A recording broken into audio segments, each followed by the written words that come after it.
Magandang araw sa inyong lahat. May isang katanungan between states and government. Dapat bang pasakop sa gobyerno ang mga lingkod ng Diyos ayon sa Human Social Justice Book? Tungkol sa patakaran ng Iglesia at States. Ayon sa batas, separation states and the church policies respecting the powers and every church religion.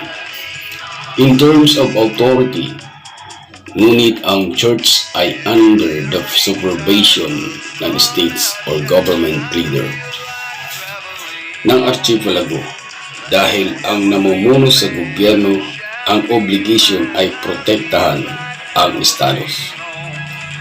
Under the constitutions of the Philippines, pero ang mga relihiyon ay may kapangyarihan na pamahalaan ang kanilang nasasakupan under the church rules and regulations. Ngayon, ating alamin tungkol sa salita ng Diyos at batas ng tao na kinalalagyan sa kanilang pagsunod sa Diyos at sa tao na namumuno sa lipunan.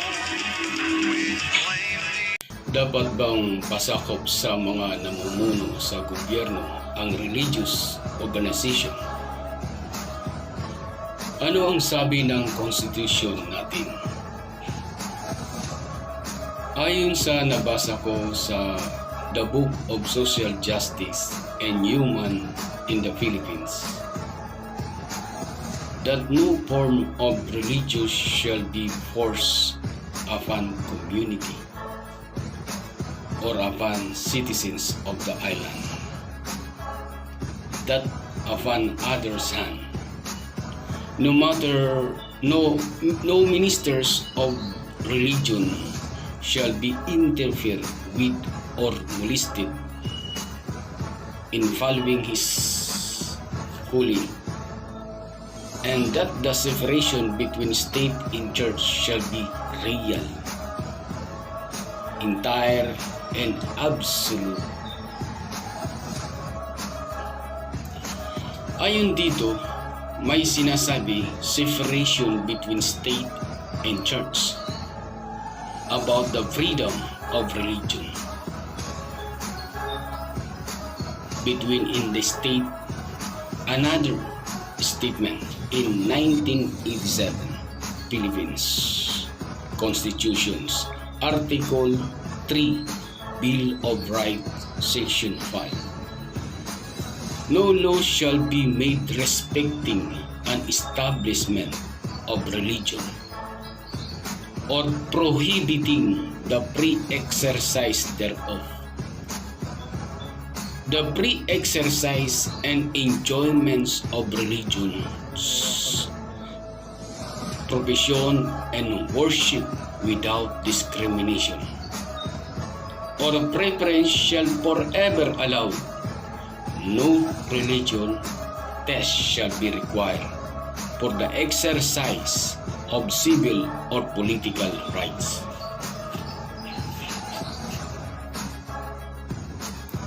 So may kalayaan ang bawat religious profession.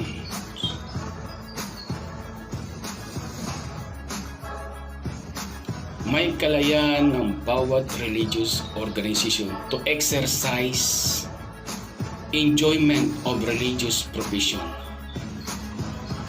and worship without discrimination or preference shall forever be allowed.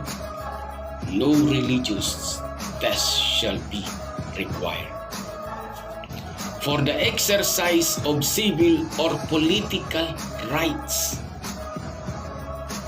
Tungkol sa rules and regulation policies sa kanilang nasasakupan ayon sa kanilang pananampalataya.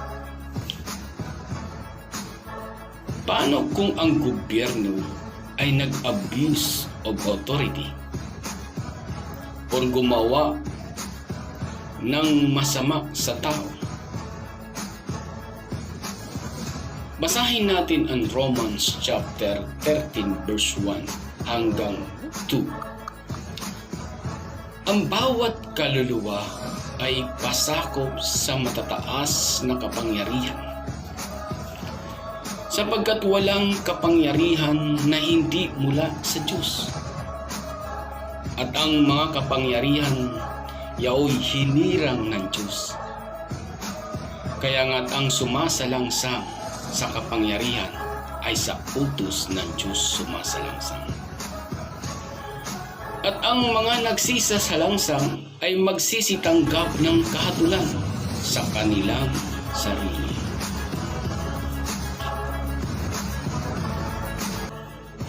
Hinirang ng Diyos. Hinirang ng Diyos. O hinirang ng Diyos o hinirang ng tao. Paano ba kapag hinirang ng tao? Appointed by people. Kapag hinirang ng Diyos, appointed by God. Ang hinirang ba ng tao ay hinirang ng Diyos? That is the question.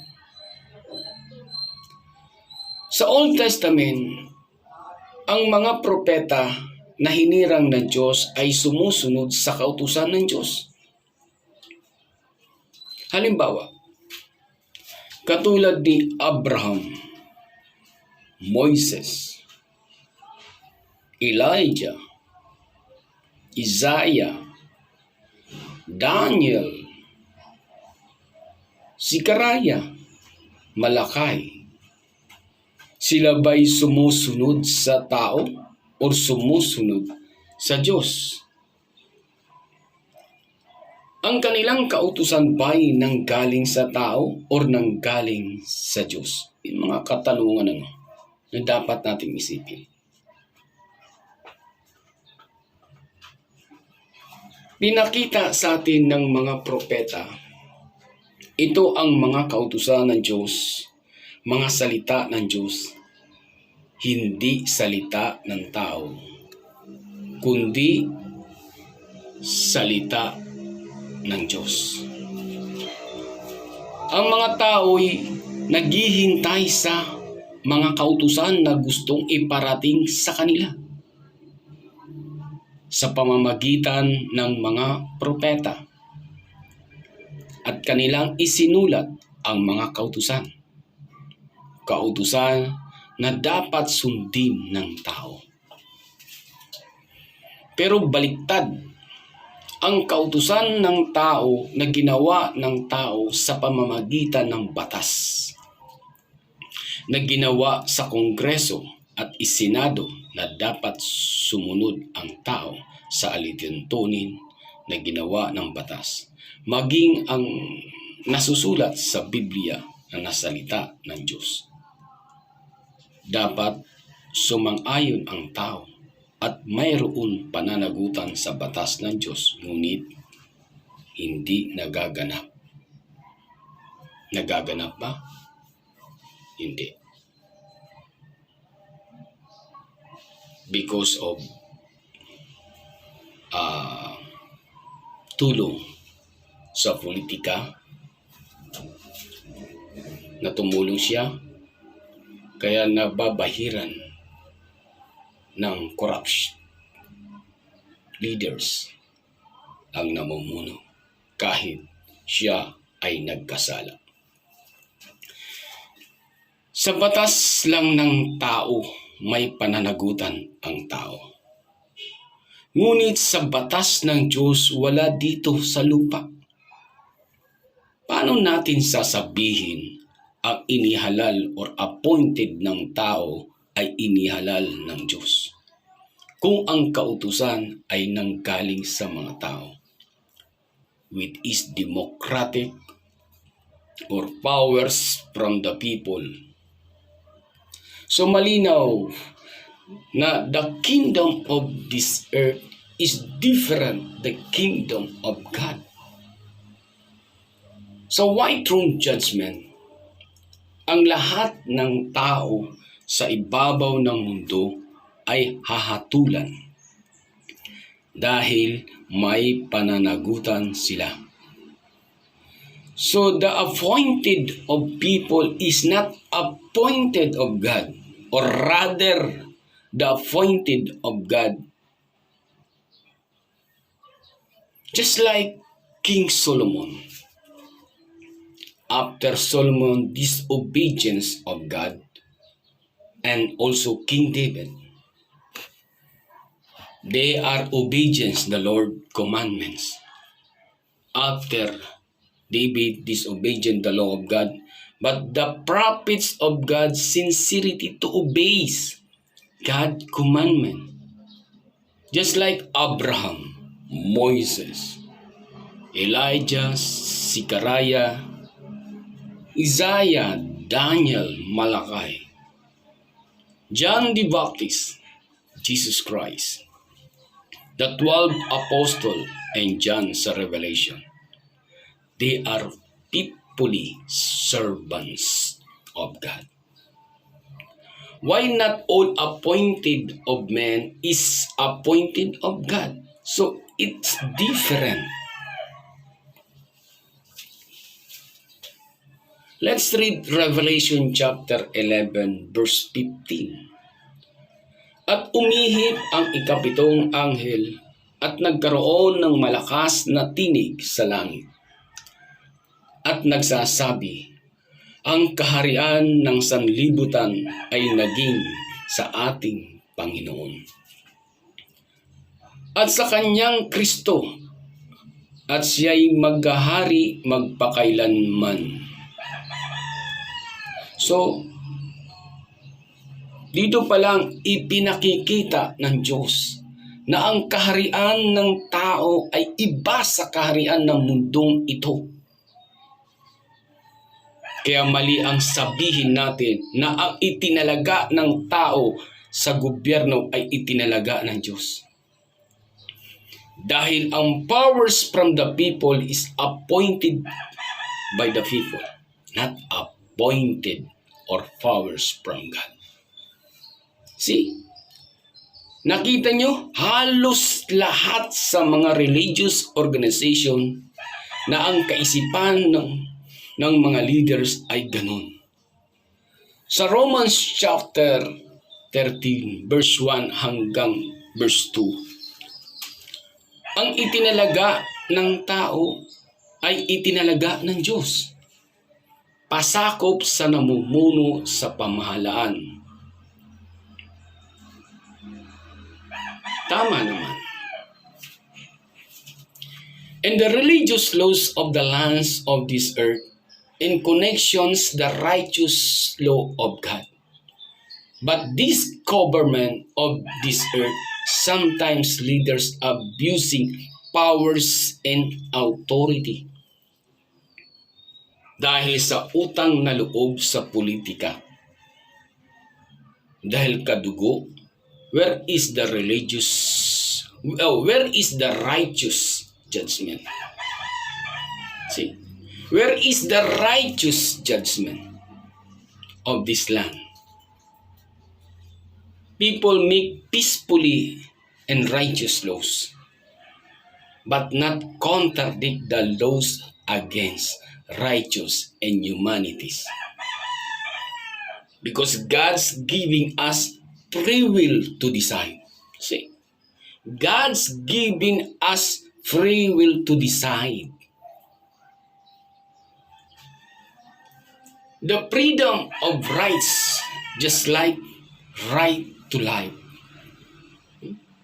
Just like right to life. God giving us free will to follow the rights, not to follow the wrong facts. Every one of us giving rights to choice. In the law of God,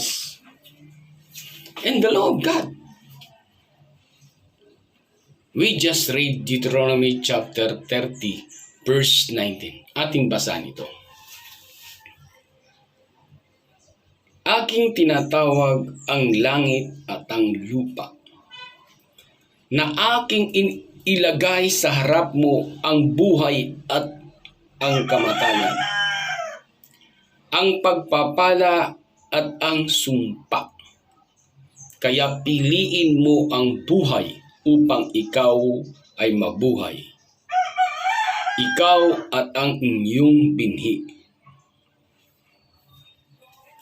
See? Nakita nyo? Piliin mo ang buhay. Kahit ang Diyos ay nagsalita about freedom to choice or choice to life or free will. Pero hindi tayo malaya gumawa ng masama. Pero malaya tayong gumawa ng mabuti. Diba?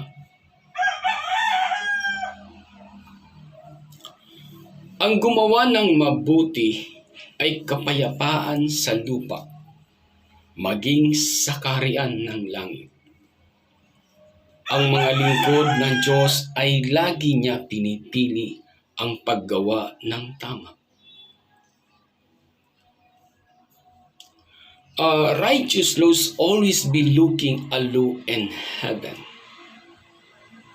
The Ten Commandments in the Old Testament and also the New Testament. So ating basahin sa Mateo chapter 23, verse 36 hanggang 40. Guro, alin baga ang dakilang utos sa kautusan? At sinasabi sa kanya, iibigin mo ang Panginoon mong Diyos ng buong puso at buong kaluluwa mo at ng buong pag-iisip mo. Ito ang dakila at pangunang utos. At ang pangalawang katulad ay ito. Iibigin mo ang iyong kapwa na gaya ng iyong sarili. Okay. Pangalawa, ibigin mo ang iyong kapwa. Kung ang mga kautosang ito ay nagaganap sa pamamahala ng batas ng panlupa, ng mga namumuno sa lupa, di sanay ang pagpapala ng Diyos sa sangkatauhan ay ibubuhos sa lupa. Kalaman, pagpapala at kasaganahan, maging ang sakit ay hindi iuhulog sa lupa. Sa kaharian ng langit, ang mga nandoon ay laging sumasamba sa lumikha ng langit at lupa. So, yung unang pag-ibig, ibigin mo ang Diyos ng buong puso, kaluluwa, at pag-iisip mo. Kaya ang kasaganaan sa langit walang katapusan. Pero dito sa daigdig, napakahirap sa namamahala sa gobyerno sapagkat ang puso nila ay nakatingin sa mga tao. Dahil ang kapangyarihan nila ay nagmula sa tao, kaya ang puso nila ay nasa tao. Ibig sabihin, ang nagtalaga sa kanila ay ang tao, hindi ang Diyos. Kung ang Diyos ang nagtalaga sa kanila, ang puso nila nasa Diyos. Ngayon, papaano nyo sasabihin ang nagtalaga sa kanila ay Diyos samantala ang tao ang nagbigay ng kapangyarihan sa kanila? That's the question.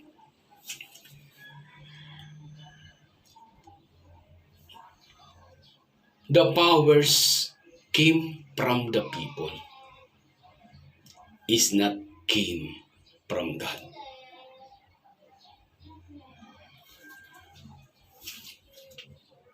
Hindi ang Diyos.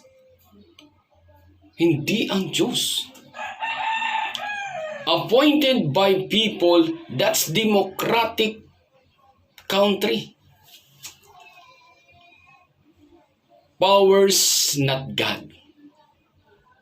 Ngayon, kung ang Diyos ang nagtalaga sa kanila, dapat sundin natin nang walang pag-aalinlangan, sapagkat ang kautusan na ibibigay niya sa tao ay mula sa Diyos, at yun ang perpekto.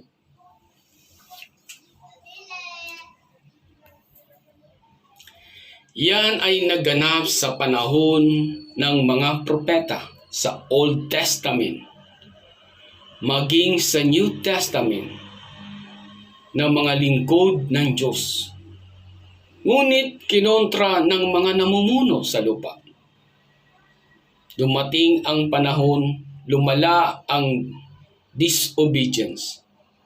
Hindi nagpatuloy ang pagsunod, nagsariling diskarte or pamamalakad.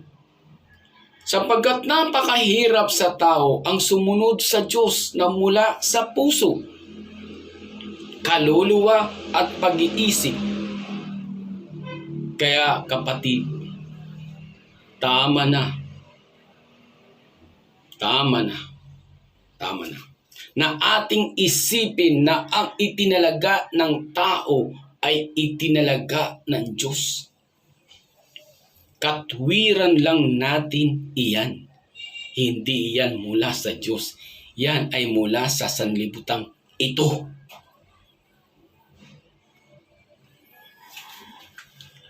Ating balikan ang Romans chapter 13, verse 3.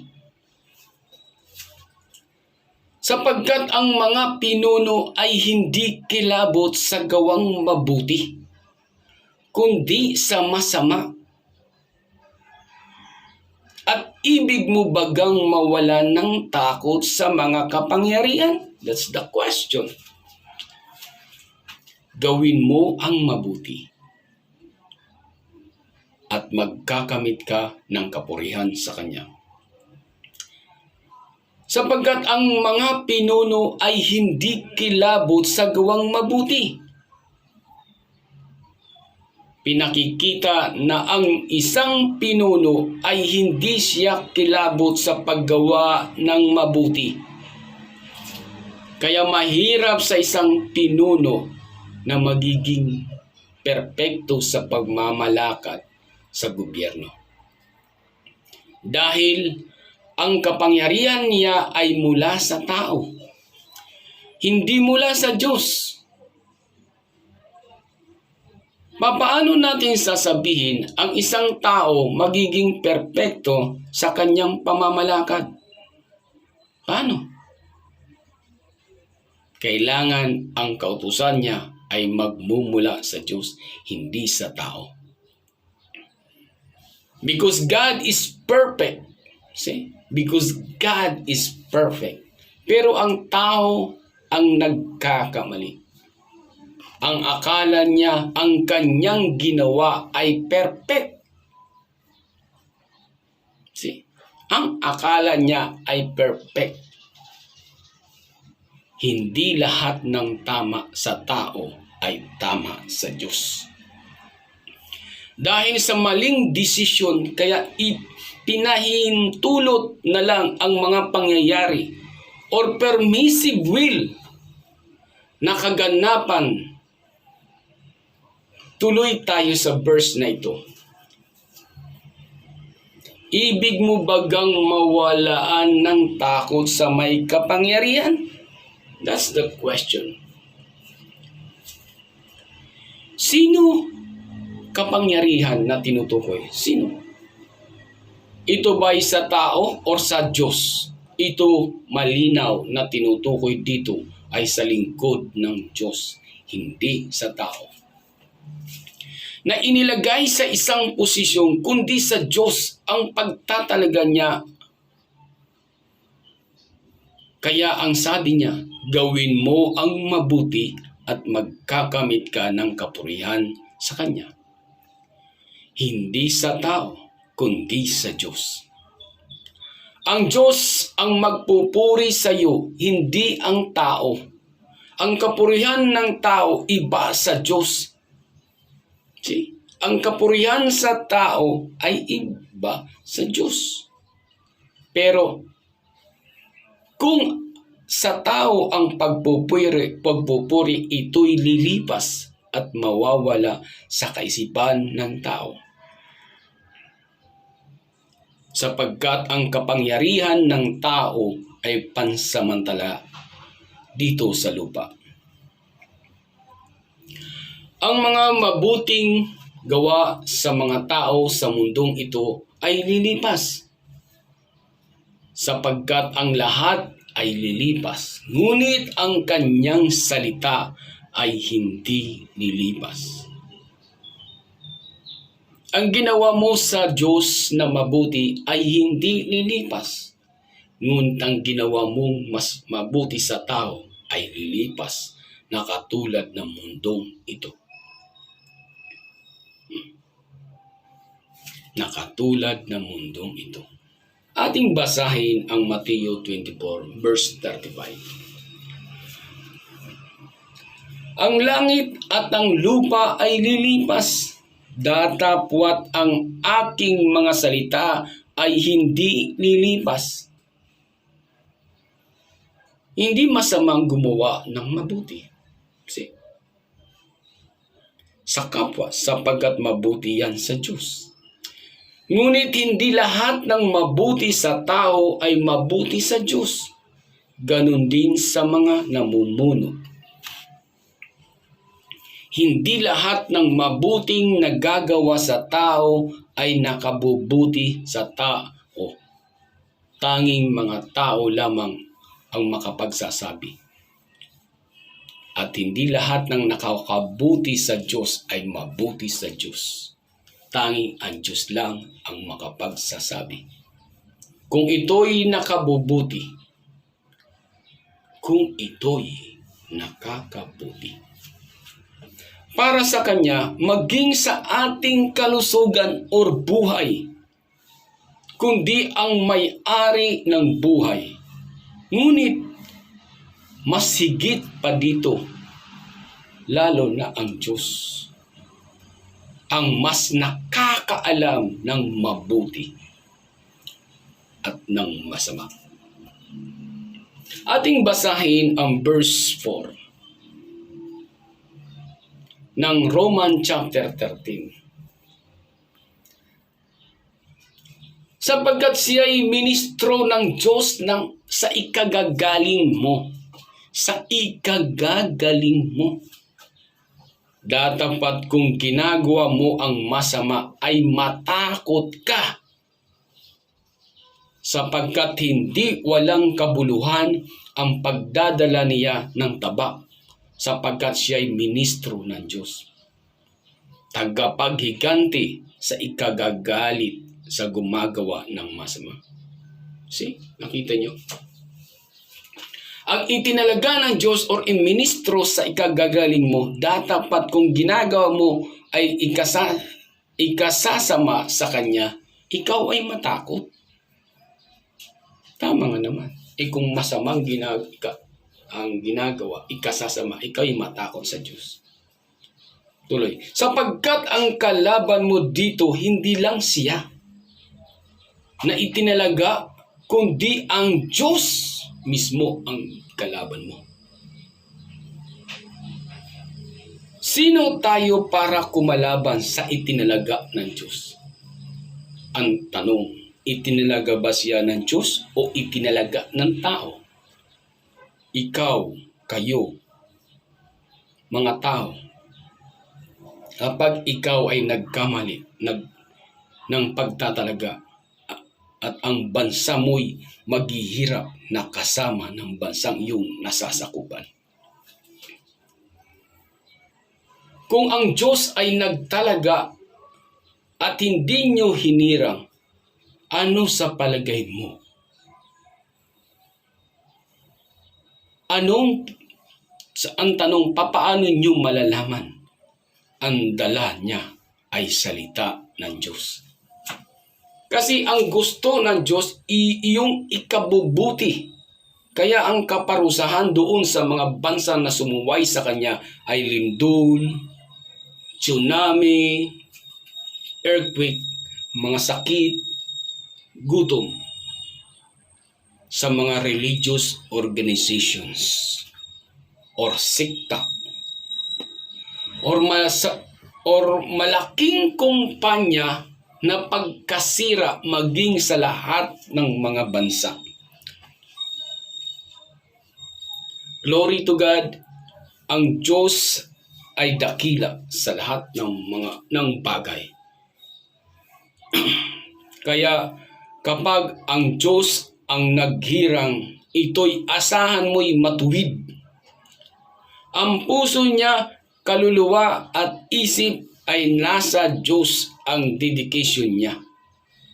And he was predestinated to be servants of God. Before the foundation of the world. Kung baga, bago pa itatag ang mundo, ay nasa kaisipan niya na ang mga bagay na hinaharap tungkol sa kanyang hinirang. Tanging ang kanyang hinirang niya lang ang makapagbukas sa mga hiwagang ipinahayag ng Diyos. Okay. Salamat sa Diyos sa biyaya at mensaheng ito na inyong napakinggan, na ito sana'y magsilbing magandang pananaw sa mundo at sa mga leaders at sa mga church kung paano maghirang ang Diyos sa kanyang lingkod. Okay? And God bless us.